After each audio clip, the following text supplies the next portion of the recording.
Hello বন্ধুরা, good morning. Welcome back to my channel my sweet Ronit. তো বলো, তোমরা সবাই কেমন আছো?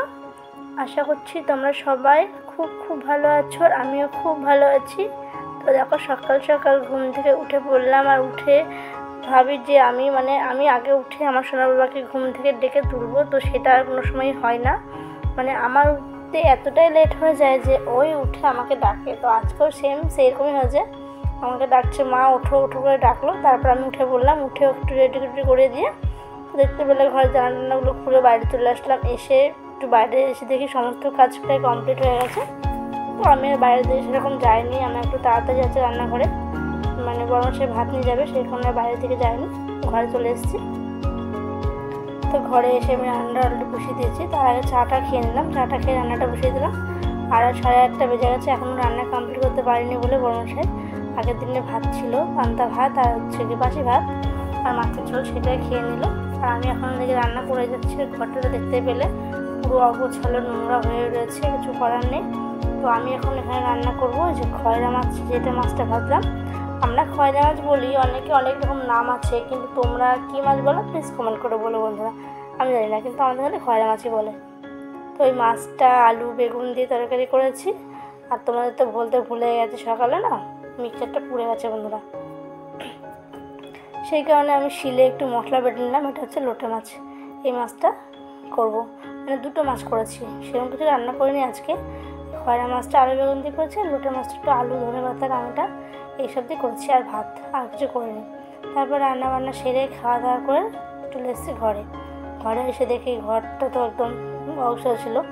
যাই হোক, মোটামুটি তাড়াহুড়ো করে ঘরটা গুছিয়ে ফেললাম, বিছানা তুলে ঘর দৌড়টা গোছালাম। কী বলতো বন্ধুরা, এই সকালটা যদি মনে করি যে আমি ঘর দৌড়টা গোছাবো তারপর রান্নাঘরে ঢুকবো, তাহলে আর রান্না হবে না, আর অনেক টাইম নষ্ট হয়ে যায়। সকালে ঘর দৌড় গোছগাছ করে ঝাড়ঝুট দিয়ে মুছে তারপর রান্নাঘরে গেলে আমার হাজব্যান্ড আর ভাত নিয়ে যেতে পারবে না, 8:30-টার মধ্যে যেহেতু ভাত দিতে হবে, সেই জন্য আমি সকাল সকাল ঘরের কাজ করি না।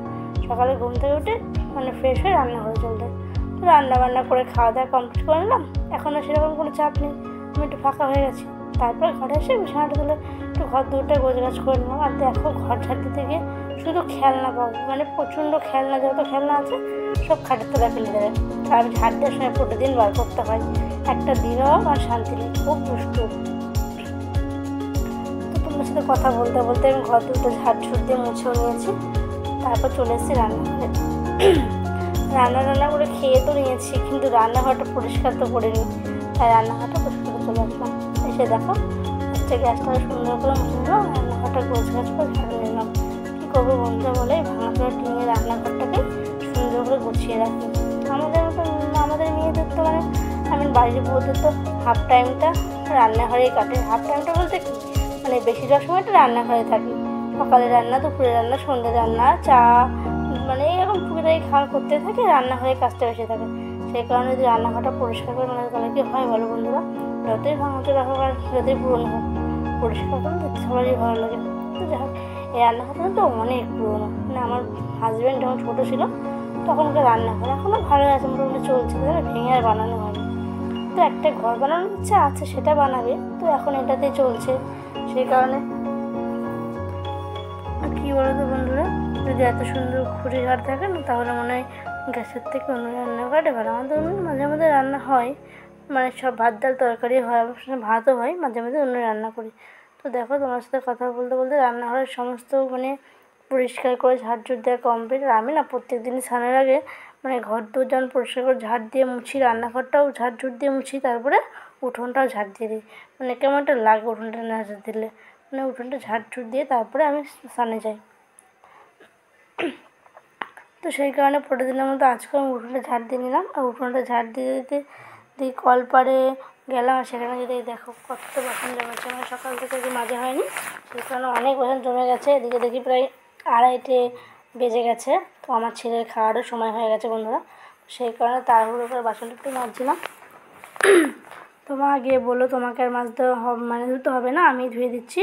তো আমি শুধু বাসনগুলো মেজেছি, আমি ধুইনি, মা কি বাসনগুলো ধুয়ে নিয়েছে। আর আমি তারপরে স্নান দান করে একটু মোটামুটি রেডি হয়ে ঘরে চলে এসেছি।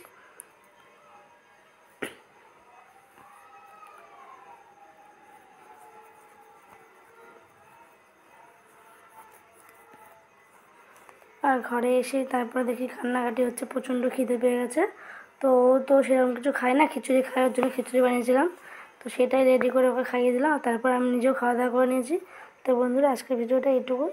যদি ভিডিওটা ভালো লাগে ভিডিওটা লাইক করে চ্যানেলটি সাবস্ক্রাইব করে দেবে।